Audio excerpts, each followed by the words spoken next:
Hi everybody, I'm Ann, and today I'm going to show you how to create a two-piece set using the Christine Johnson Patterns wrap top and the Christine Johnson Patterns taper and wide leg pant. Now the wrap top, I want to have this dolman sleeve top be shorter sleeves and wider, more like a kimono. So we're going to cover those details first. So the first thing I'm going to do is I'm going to tilt you down a little bit so that you can go ahead and see what I'm working on here. All right. So now I'm going to go ahead and show you exactly what I'm working on. So this is, I'm going to make this really easy for you guys to see here. I am working with the top shoulder right up here of the top.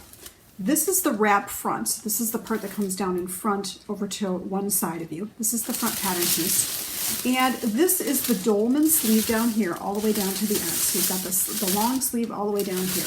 Now I want to crop this so that it's not completely full length. So I've decided that I want my finished length to be 16 inches. So to accommodate for the seam allowance up here and a hem allowance down here, I'm going to measure 17 and a half. And the fortunate thing about this one is because we're working with a dolman sleeve top is we just measure from your neck. So all I've done is taken a measurement from the corner where my neck meets my shoulder up along there, and I measured down and I said that's the length I want. So now I'm going to do that on this pattern piece. So I'm going to come down here and put my ruler down here, and I'm going to measure down to 17 and a half, and I'm going to make a mark right down here, okay? So I've made my mark at 17 and a half. Now, I also decided just sort of randomly that I wanted this to be 3 inches wider. So the existing pattern line is here, right? So this is the underarm curve here. And I've decided I want to make it 3 inches wider so it comes out a little more. So I drop my ruler down here and I mark my 3-inch point right here. Now to connect this to the rest of the shirt up here at the corner, I've used a French curve. So this is my mark down here, okay, where I want my sleeve to be wide.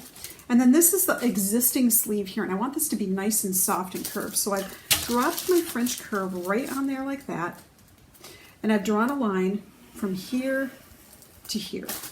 And that connects right up here under the, this is the underarm right here, down here. And this is the side hem right here at the bottom. So this is the bottom hem. This is the underarm up here. I've made it 3 inches wider. So those are the only two really, really simple alterations that you need to make this top cropped. And again, all we really did was we made this shape here. Now I decided not to alter up here. I didn't want to make it wider across the top because that would tend to make it a little floppy in here. All I really wanted was the width underneath. So we took this off up here, okay? And we simply added the 3 inches down here at the bottom, and then we cropped it to length. So I did that on both the front and back pattern pieces. So now I'm ready to actually cut out my pattern piece onto my cotton lycra.